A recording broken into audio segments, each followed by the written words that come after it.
Jadi misalnya lagi bareng-bareng gitu, kita mau pesen kopi, kita mau pesen makanan gitu. Yang pesen adalah yang perempuan. Nah, terus nanti kalau ada kolega yang agak bermasalah atau apa gitu, yang babysitting adalah yang Perempuan. Nah, ini ternyata semua pada nyaut, jangan-jangan sama ya.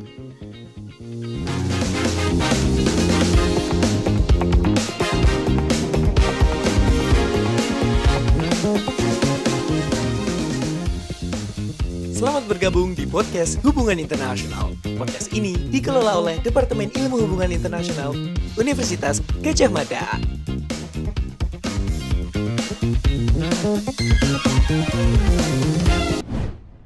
Hai friends, selamat datang di podcast Hubungan Internasional.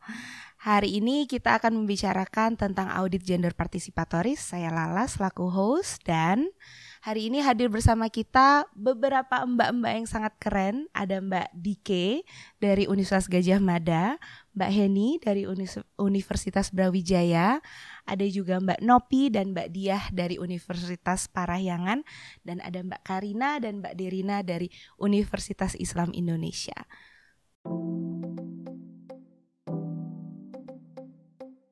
Menurut beberapa orang, audit itu hal yang mengerikan. Menurut beberapa orang lainnya, gender pun hal yang mengerikan. Gimana ya kalau audit gender itu menjadi satu istilah bersama? Nah, hadir bersama kita hari ini adalah tim dari Audit Gender Participatoris, proyek riset yang berjudul Institutionalizing Participatory Gender Audit in Indonesia. Oke, mungkin kita bisa mulai dulu dari Mbak Dike ya. Hai, Apa sih Lala. Mbak yang bikin Mbak Dike dan tim awalnya memiliki ide untuk membuat riset dengan tema audit gender partisipatoris?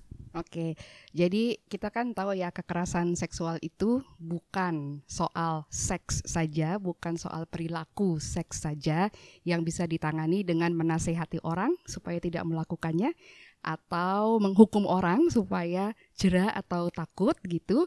Tapi yang namanya kekerasan seksual itu persoalan penyalahgunaan kekuasaan gitu. Jadi kalau kita mau nanganin kekerasan seksual, ya kita harus cek dulu gitu. Ada ada hierarki, ada hubungan hierarkis nggak sih di institusi-institusi kita, di mana letak hierarki itu, siapa di atas, siapa di bawah, siapa di tengah, dan lain-lain. Terus kita bareng-bareng ngebongkar itu gitu. Jadi audit gender itu intinya buat mengidentifikasi aneka hierarki dalam hubungan-hubungan institusional supaya kita bisa menghapuskan kekerasan seksual secara meaningful, sustainable juga. Saya dengar pilot project ini kan pertama diterapkan di universitas dulu ya Mbak. Saya pengen dengar nih dari perspektif Mbak Dike yang bekerja sebagai dosen di UGM dan pertama kali menerapkan ini di universitas. Itu kira-kira aspek apa saja dan unit mana saja kah Mbak yang diteliti di dalam proyek ini? Jadi ini kan pilot project ya, mimpi besar kita, karena yang namanya universitas itu tiap tahun ngerjain audit mutu, audit keuangan, betul? Betul. Nah, kenapa yang diaudit itu bukan relasi kuasa, hierarki kekuasaan seputar gender gitu. Jadi sebagai pilot project di UGM, kita mulai di 4 unit. Tentu di Visipol sendiri, karena Visipol itu soshum, maka kita juga pilih unit lain yang saintek, yaitu kedokteran. Dan Visipol dan kedokteran ini bisa dibilang 2 unit yang paling gede gitu ya di UGM, mewakili klaster masing-masing. Lalu kita juga bikin ini di Ditmawa yang itu ngurusin UKM dan juga di asrama UGM. Jadi kita mulai di 4 itu, dan tentu saja karena dinamikanya beda, aktornya beda gitu, kita nggak punya alat yang seragam buat semuanya. Di masing-masing tempat kita ngajak warga dari unit itu, baik yang dosen, yang staf, yang mahasiswa gitu, buat bikin alat kalau kita mau mengaudit gender di lingkungan kita. Pertanyaannya apa ya, cara mencari datanya gimana ya, baca datanya gimana ya, jadi gitu sih lah. Nah, itu yang namanya partisipatoris itu tadi ya, Betul. Mbak. Kayak baca data, semua prosesnya itu barengan. Kayak yang Lala bilang tadi, audit kan mengerikan ya. Nah, apalagi kalau dilakukan oleh orang luar. Jadi kalau kita sendiri yang audit diri sendiri, mungkin jadinya tidak semenakutkan itu. Bisa fun. Semoga sih fun ya Mbak ya. Amin.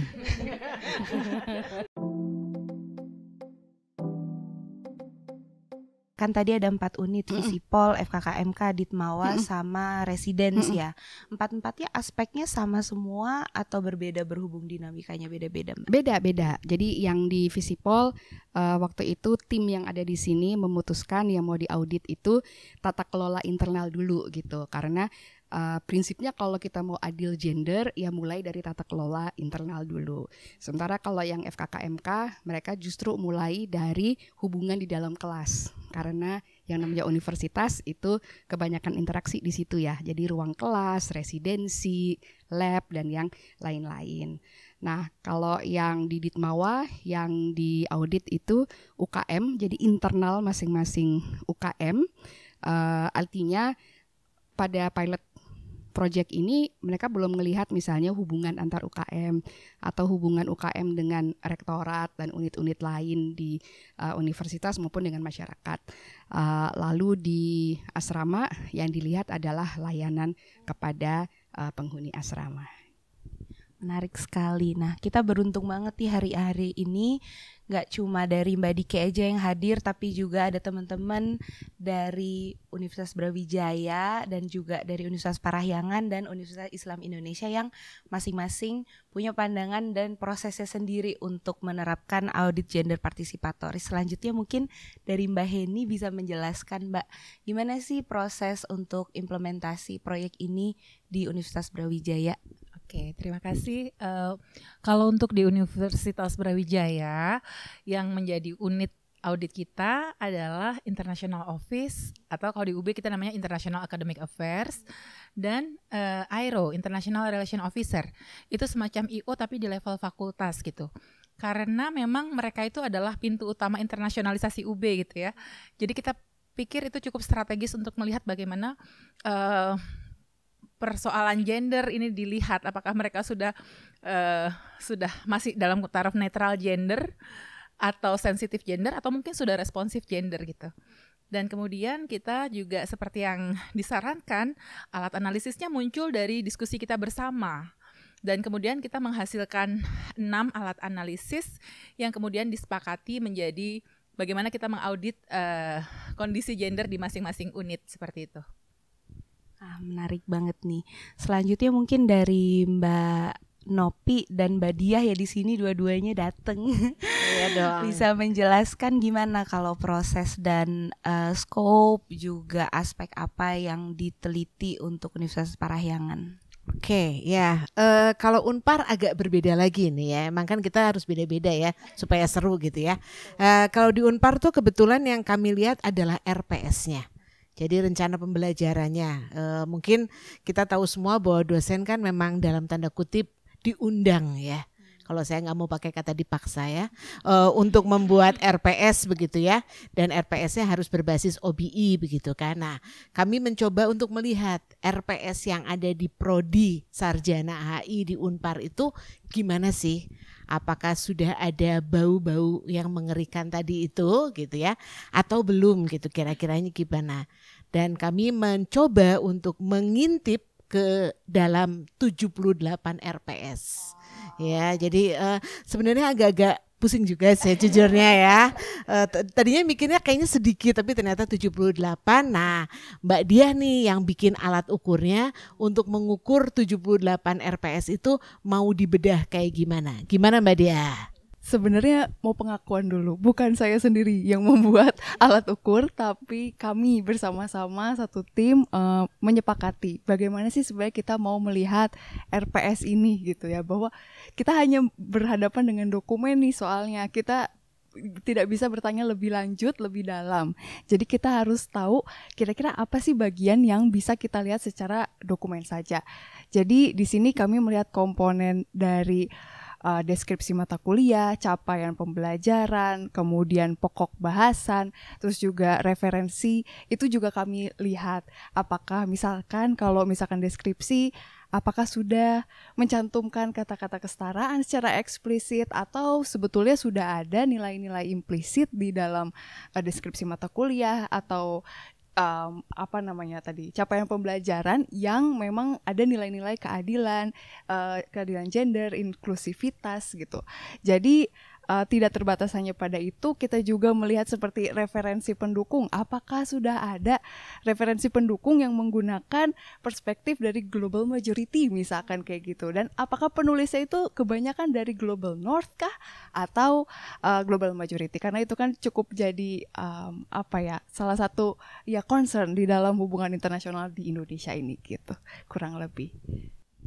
Keren ya. Kalau saya tangkep tadi bahkan bukan cuma ngomongin gender tapi ini tentang interseksionalitas global majority. Betul. Dan menarik sekali ada perbedaan dari at least 3 universitas sekarang, dari UB meneliti tentang International Relations Office, lalu dari Universitas Parahyangan melihat RPS ya, nggak kepikiran kadang ngecek itu RPS dan referensi. Nah ini dari Universitas Islam Indonesia, Mbak Karin dan Mbak Derina mungkin bisa share juga. Ya, terima kasih Mbak Lala.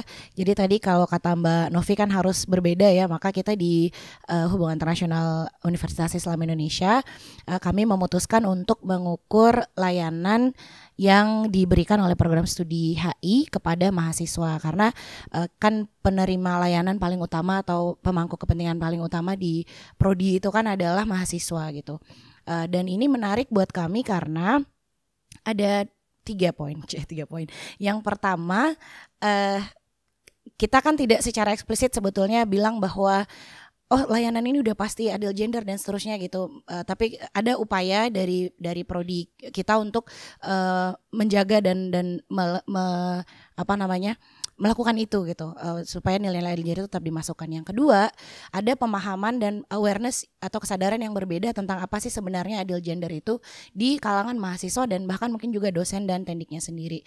Nah, yang ketiga, ini mungkin yang paling menarik sebagai kampus Islam, seringkali isu gender itu atau misalnya feminisme gitu ya, dianggap berlawanan dengan nilai-nilai Islam gitu. Nah, kami ingin membongkar itu, apakah benar memang yang namanya isu-isu adil gender itu terus harus selalu dibenturkan dengan nilai-nilai Islam yang jadi fondasi dari UI gitu, dan khususnya di HIUI. Nah, bagaimana mengukurnya saya serahkan kepada Derina untuk menjelaskan, silakan. Terima kasih Mbak Karin. Jadi seperti apa yang sudah dikatakan Mbak Karin tadi, kalau di PSHI UII, Program Studi Hubungan Internasional UII, fokus pengukuran itu difokuskan pada layanan adil gender oleh program studi kepada mahasiswa. Setelah menjalankan diskusi yang cukup panjang dengan tim, kami memutuskan untuk membuat 2 alat pengukuran. Yang pertama yaitu penyebaran kuesioner dan yang kedua FGD. Untuk penyebaran kuesioner, untuk kuesioner sendiri kami membagi 5 bagian untuk pertanyaan-pertanyaannya, mulai dari layanan oleh dosen, pembelajaran di dalam kelas, pelayanan di luar kelas, ruang aman, dan yang terakhir tentang bagaimana prinsip adil gender ini selaras atau berjalan bersamaan dengan nilai-nilai Islam. Nah, untuk kuesioner ini tadi, masing-masing bagiannya itu ada 5-7 pertanyaan Mbak Lala. Jadi bukan hanya pertanyaan yang mengukur skala, tapi kami juga ada open questions untuk melihat pandangan langsung dari mahasiswa. Selanjutnya untuk melihat lebih dalam bagaimana sih pendapat mahasiswa atau pengalaman mereka tentang layanan di program studi Hubungan Internasional UII, kami mengadakan FGD sebagai alat ukur kedua, yang itu untuk menggali lebih dalam misalnya apa sih yang belum dibahas di kuesioner, kemudian apa sih yang perlu diperbaiki dan lain sebagainya, dan itu untuk alat ukurnya, dan itu disebarluaskan. Untuk kuesioner sendiri dilakukan penyebarannya selama 1 bulan kepada seluruh sivitas akademik UII, mulai dari angkatan 2018 yang masih ada, 2019 yang masih ada, sampai 2024, begitu Mbak Lala. Kalau yang saya tangkap nih kayaknya berarti proses sangat reflektif gak sih?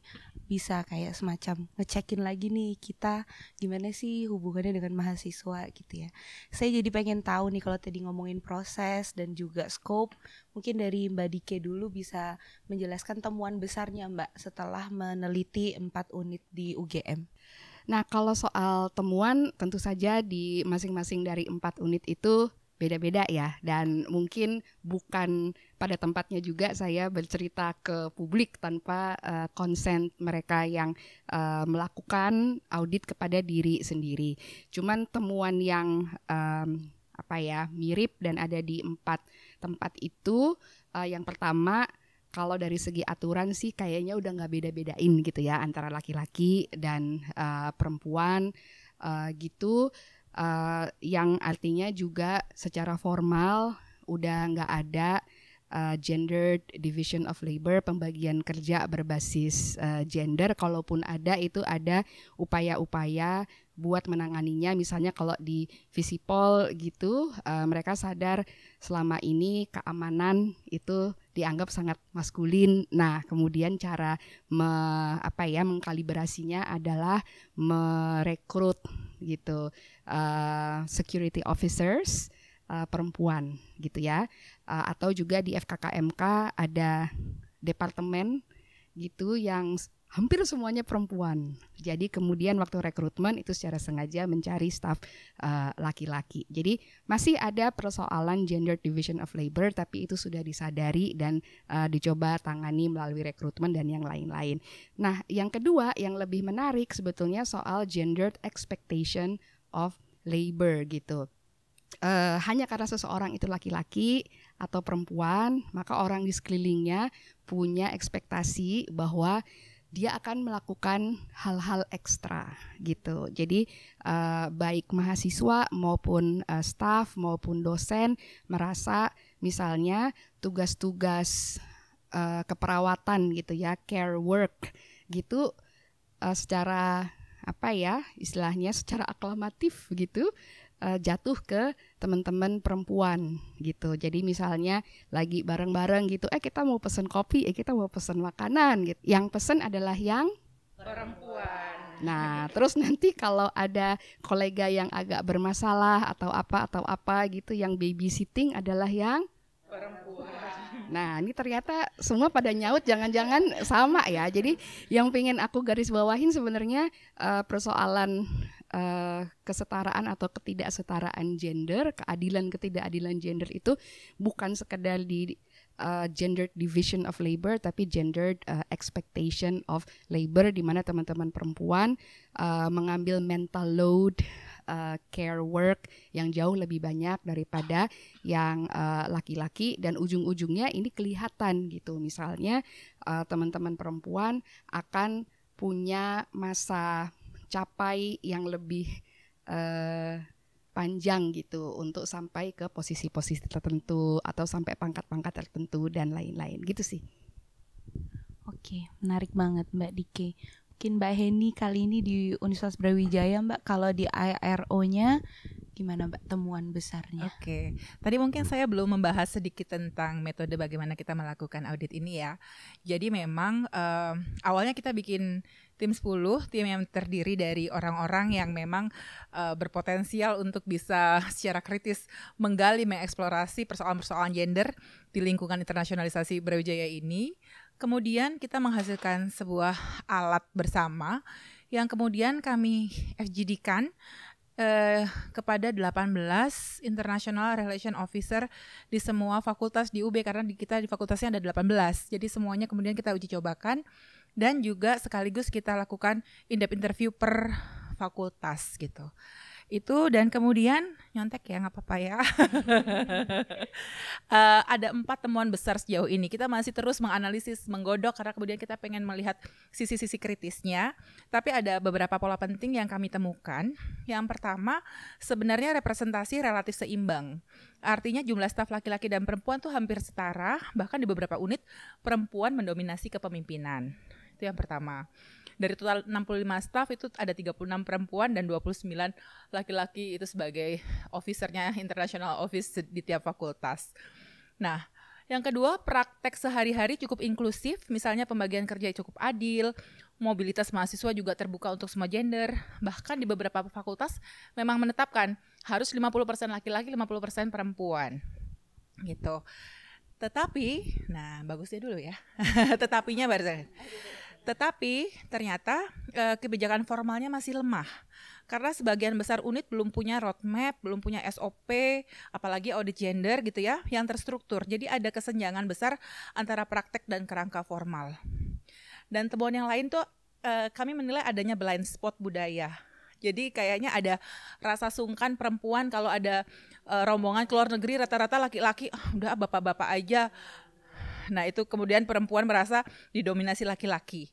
Terus juga ada bias protektif, yaitu ketika misalnya mengirim student ke luar negeri ke negara-negara yang nggak aman gitu ya. Jadi kemudian merasa aman bila mengirim mahasiswa laki-laki ke negara dengan isu keamanan. Sehingga hal ini menunjukkan bahwa budaya dan persepsi gender masih mempengaruhi akses dan bagaimana aturan seleksi itu ternyata di atas kertas netral, tetapi dalam kenyataannya ya praktek-praktek itu masih terjadi. Artinya UB itu udah baik di level praktek, tapi masih perlu penguatan di level kebijakan dan kesadaran budaya. Wah, menarik banget Mbak Heni dan Mbak Dike di UGM dan UB. Setidaknya di tingkat permukaan kelihatannya kayak wah udah adil gender atau netral gender tadi ya. Dari data demografisnya kayak perempuan sama laki-laki udah hampir seimbang, bahkan beberapa posisi kepemimpinan diisi perempuan. Tapi begitu kita lihat lagi ke dalam, disitulah.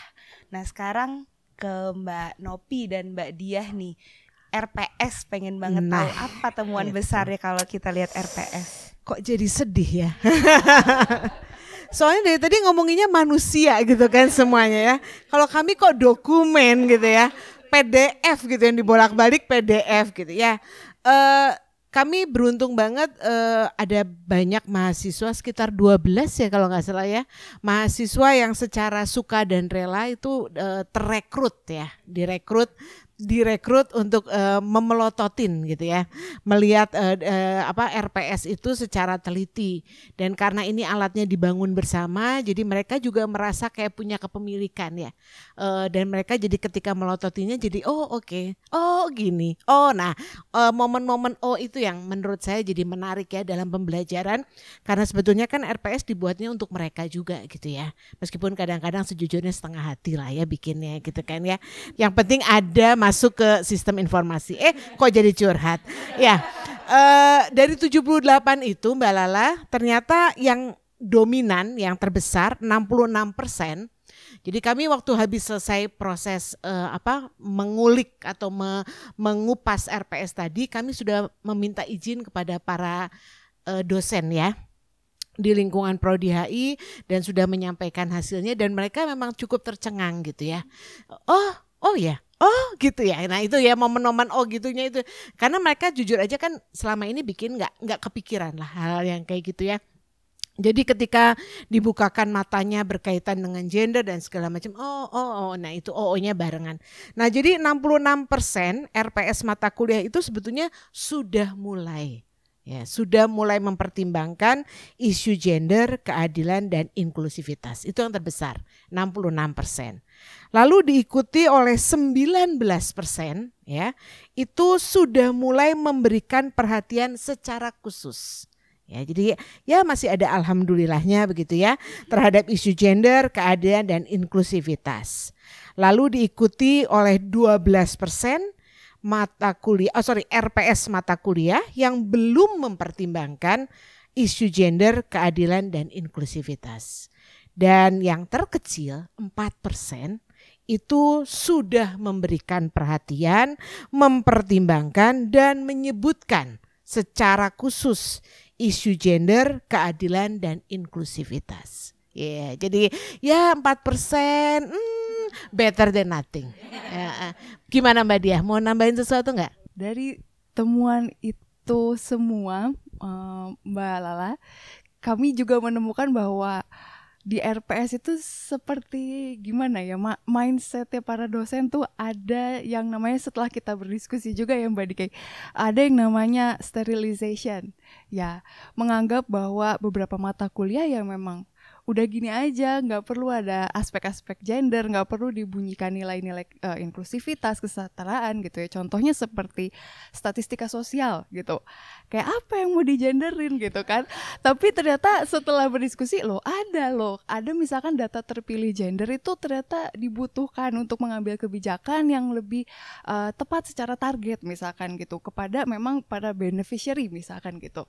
Lalu selain sterilization tadi gitu, ada pun invisibilization ya, atau dianggap seperti tidak ada gitu ya. Bagaimana misalkan di dalam filsafat ilmu HI gitu, dianggap pemikiran-pemikiran perempuan itu masih terpinggirkan, termarginalisasikan gitu, dianggap seperti kok kayaknya nggak ada ya.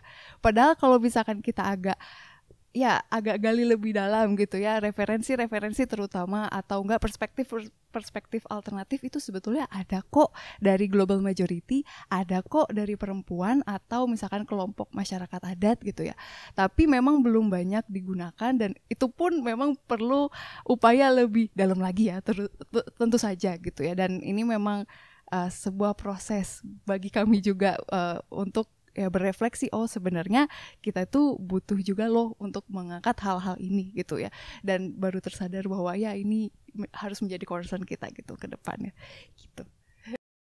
Oh, momennya itu nggak sih Mbak tadi yang kayak walaupun tadi Mbak Novi bilang di awal aduh kita mah ngeliatinnya dokumen gitu, tapi sebetulnya setelah menjelaskan tadi prosesnya ini juga ada interplay dengan manusia yang terus jadi oh iya ya referensiku kok ternyata tidak mempertimbangkan kesetaraan gender, inklusivitas, dan mencoba visibilizing orang-orang yang otherwise invisibilized gitu ya. Yang menarik sekali. Nah, Mbak Karin dan Mbak Derina nih, layanan mahasiswa dan dosen. Ya. Gimana Mbak?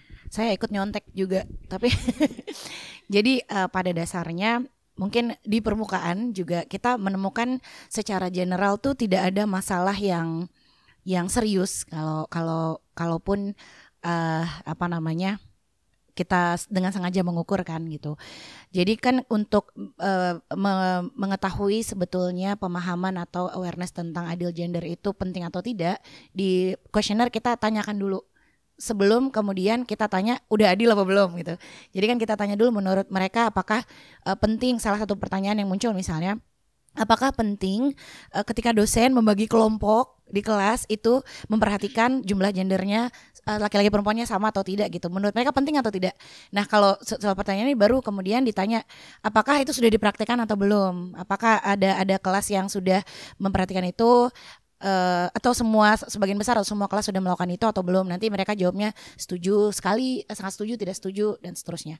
Nah pada dasarnya kalau layanan-layanan yang sifatnya seperti ini baik di dalam kelas ataupun di luar ya, misalnya apakah layanan administratifnya juga sudah memperhatikan itu atau belum, itu ya cukup baik lah, rata-rata 60%, 70% setuju atau sangat setuju gitu. Tapi, nah ada tapinya juga sama. Tapi yang menarik adalah justru di bagian-bagian open questionnya.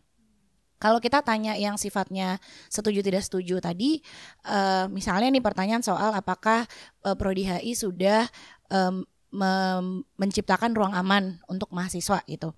Rata-rata sih mayoritas udah jawabannya. Tapi ketika di open question ada pertanyaan-pertanyaan terkait misalnya yang minoritas, yang identitas gendernya minoritas gitu ya, yang dianggap misalnya nggak sejalan nih sama nilai-nilai konservatif yang ada dalam satu agama misalnya gitu. Jadi ada dua kubu dalam hal ini. Ini mungkin temuan yang paling menarik kalau kami boleh bilang, nanti Derina bisa tambahkan.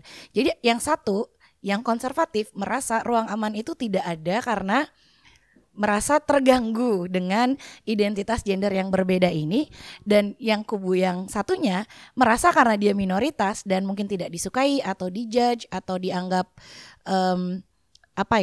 termarginalkan, juga merasa ruang aman itu belum optimal munculnya gitu. Jadi tuntutan layanan ke prodi itu adalah menciptakan ruang aman bagi kedua sisi ini gitu kan. Dan pada akhirnya sih memang yang paling besar kita temukan itu yang mungkin perlu kita maksimalkan soal adil gendernya justru interaksi antar mahasiswa itu sendiri gitu. Dan kewajiban prodi kan adalah memastikan bahwa tidak ada yang merasa terpinggirkan atau terdiskriminasi, merasa tadi misalnya suaranya tidak didengar gitu. Jadi justru itu yang lebih banyak muncul ketika kita FGD juga, perdebatan yang muncul di antara kan mahasiswa nih yang kita undang juga dari dua sisi itu gitu. Mungkin Derina bisa menambahkan tentang itu. Terima kasih Mbak Karin. Jadi ada banyak hal menarik dan mengejutkan ketika kita menyebarkan kuesioner dan melakukan FGD. Kalau boleh jujur-jujuran, awalnya saya dan Mbak Karin itu agak khawatir pas pertama kali kita melakukan pengukuran layanan alih gender.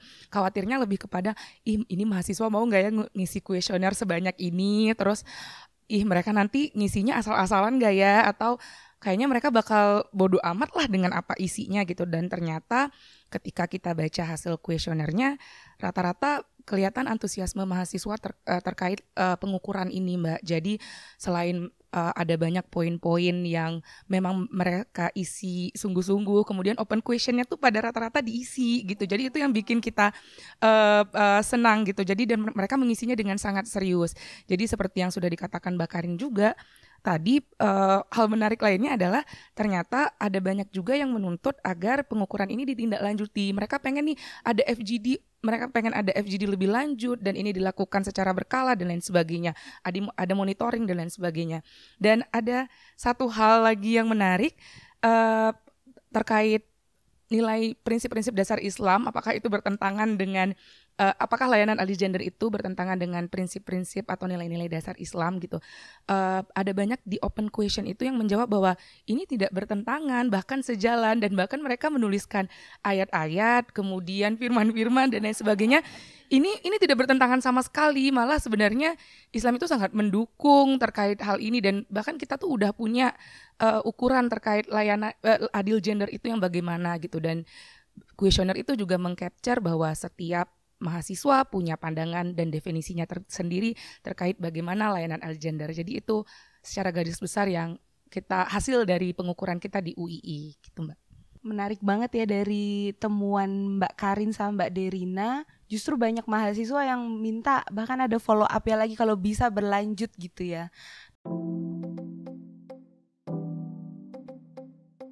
Lanjut ke pertanyaan selanjutnya nih Mbak. Follow up dari proyek ini, what's next-nya nih apa kira-kira? What's next-nya? Ya kalau di UII pasti menindaklanjuti apa yang diminta sama mahasiswa di kuesioner itu. Untuk hal lainnya mungkin bisa dijelaskan oleh Mbak Karin dengan lebih detail. Ya, jadi kita nggak menyangka kalau ternyata interest dari mahasiswa untuk terus ngomongin ini dan dialog terbuka ya itu muncul. Jadi salah satu tindak lanjut yang akan kita lakukan tentunya menggelar forum-forum diskusi seperti itu baik di level prodi, dan harapannya sih kita bisa level up ke mungkin ke tingkat fakultas, atau ini jadi sesuatu yang kita kenalkan ke unit-unit lain yang ada di UII. Kita juga ada pusat studi gender misalnya, apakah ini sesuatu yang mau diangkat untuk didiskusikan secara berkala di level universitas misalnya. Ada satu yang saya lupa sampaikan juga, temuan kita yang ada di kuesioner itu ternyata salah satu layanan yang perlu diperbaiki itu adalah infrastruktur gitu. Jadi misalnya di toilet tuh perlu ada hal-hal receh kayak harus ada tisu, harus ada pembalut misalnya dan seterusnya gitu. Nah ini kan sesuatu yang bisa langsung kita tindak lanjuti ya, tapi tentunya perlu sustain gitu. Nggak bisa cuman oke, besok kita taruh tisu terus gimana biar ini jadi sesuatu yang membuat orang itu nyaman. Dan tadi sebenarnya toilet dan musola dan tempat wudhu segala macam itu kan juga bagian dari safe space itu secara fisik ya. Mungkin di UI seperti itu, Mbak Lala. Senang banget mendengarnya ya dari Mbak Karin menyatakan bahwa kita akan menindaklanjuti tapi dengan cara yang lebih meaningful agar dia sustain untuk waktu yang lama. Nah mungkin bisa selanjutnya Mbak Dike ya di UGM gimana Mbak? Oke, sebenarnya sih yang saya bayangkan di tahun-tahun berikutnya di 4 unit ini mereka bisa melihat aspek yang lain. Kalau tadi kan misalnya Visipol baru melihat tata kelola internal. Nah mungkin tahun depan mereka lihat aspek yang lain gitu ya. Kalau di FKKMK baru melihat aspek A, besok melihat aspek B. Jadi di dalam 4 unit itu mereka juga melihat aspek-aspek lain dan semoga menular juga ke lebih banyak unit di UGM. Jadi scale out dan juga scale up. Cuman lagi-lagi ini hal yang susah dan nggak bisa datang dari luar, harapannya harus dari dalam sendiri. Gitu sih Mbak Lala. Mungkin dari Mbak Heni juga Mbak di UB gimana nih Mbak? Iya, kayaknya rata-rata dari teman-teman yang membangun sistem audit ini setuju bahwa ternyata di masing-masing IRO itu belum ada loh audit, dan mereka setuju kalau ini diformalisasi dalam kebijakan gitu. Apalagi kita kan semangatnya SDG dan sebagainya, kita sangat diuntungkan dengan semangat itu gitu ya. Sehingga memang di UB itu kami berharap ini bisa dijadikan sebagai sistem resmi audit tadi yang Mbak Dike bilang. Jadi bukan hanya audit akademik, audit keuangan gitu ya. Audit gender mungkin perlu. Itu yang pertama. Terus yang kedua, kita berpikir ternyata mungkin perlu untuk melakukan capacity building, karena dari 14 yang masuk 12 itu belum pernah gitu. Ada persoalan-persoalan mereka untuk bisa lebih sensitif gender gitu ya. Untuk berani bilang gimana ya, untuk mendobrak sistem budaya tadi yang kemudian melihat oh tidak ada masalah kok gitu ya. Tapi sebenarnya kalau blind spot itu dieksplor lebih dalam, ternyata masih ada masalah sungkan, ada bias protektif dan sebagainya. Itu mungkin skill yang harus mereka miliki, dan mungkin ini menjadi momen untuk melakukan hal tersebut gitu. Dan kemudian yang saya senang sekali adalah kelompok ini kita berjejaring secara bersama-sama, itu yang menguatkan perempuan gitu ya sebenarnya ya, dan melihat bagaimana pengalaman-pengalaman menarik ini juga bisa dilihat di tempat-tempat yang lain. Benar sekali ya, setuju Mbak, berjejaring sesama perempuan.